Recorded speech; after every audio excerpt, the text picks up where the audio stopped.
नमस्कार, मैं हूँ शाश्वत सिंह। न्यूज़ फॉर सोशल में आपका स्वागत है।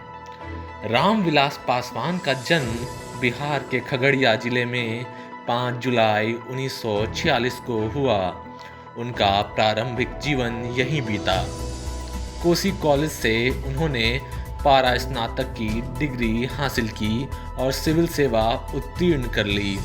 यह वही समय था जब पासवान के मन में अपने समुदाय के लिए कुछ करने का विचार आया। वे दलित समुदाय से थे और देश में दलितों की हालत बहुत खराब थी। साल 1969 में पासवान संयुक्त सोशलिस्ट पार्टी का हिस्सा बने। इसी साल वे पहली बार विधायक भी चुने गए थे। 1974 के आते आते वे लोकदल के महासचिव चुने गए।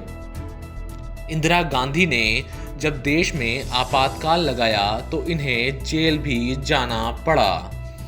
1974 के आते आते वे लोकदल के महासचिव चुने गए। सन 1977 में वे जेल से बाहर आए तो आते ही भाजपा में शामिल हो गए। इसी वर्ष लोकसभा चुनाव हुआ तो हाजीपुर लोकसभा सीट से उन्हें 4.24 लाख वोटों के अंतर से चुनाव जीता। इस समय पासवान ने इतने अधिक अंतर से चुनाव जीता कि वह उस समय रिकॉर्ड बन गया। उसकी वजह है उनका नाम गिनीज बुक में दर्ज किया गया। इस जीत के बाद पासवान ने खुद को बिहार में एक दलित नेता के रूप में स्थापित कर लिया। पासवान संयुक्त सोशलिस्ट पार्टी, लोकदल, जनता पार्टी, जनता दल, जदयू में भी रहे। उन्होंने अपने आप को पूरी तरह से दलितों के उत्थान के लिए समर्पित कर दिया।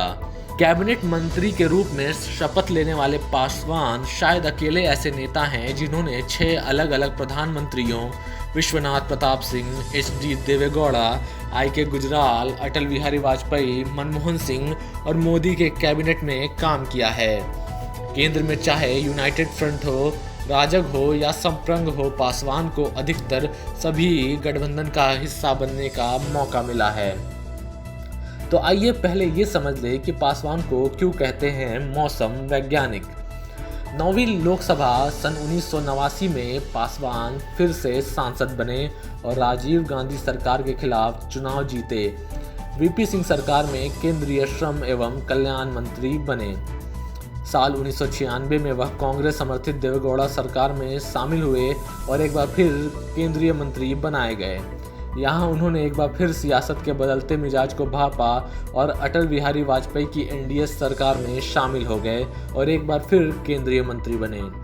इस बार उन्हें संचार और खनन मंत्रालय मिला, लेकिन जो बदलती सियासत को भाप जाए उसे ही तो पासवान कहते हैं। ऐसे में साल 2004 चुनाव से ठीक पहले पासवान ने गुजरात दंगे के नाम पर NDA को छोड़ दिया और साल 2004 में UPA सरकार में एक बार फिर से केंद्रीय मंत्री बने। हालांकि साल 2009 में उनका दांव गलत लगा और लालू के साथ जाने के बाद वह अपनी खुद की सीट गंवा बैठे। बस यही 5 साल वह सत्ता से दूर रहे। इसके बाद साल 2014 में वो फिर से एक बार सत्ता की हवा में रुख भांपते हुए मोदी लहर में शामिल हो गए। इसका फायदा उन्हें मिला और राज्य में 6 सीटें भी मिली। वह एक बार फिर से केंद्रीय मंत्री बनाए गए और फिर 2019 के चुनाव में उन्होंने भाजपा का साथ पकड़ते हुए फिर से उन्होंने चुनाव जीता और अभी तक वो फिर से केंद्रीय मंत्री बने हुए हैं। खबरों में बने रहने के लिए देखते रहिए न्यूज़ फॉर सोशल।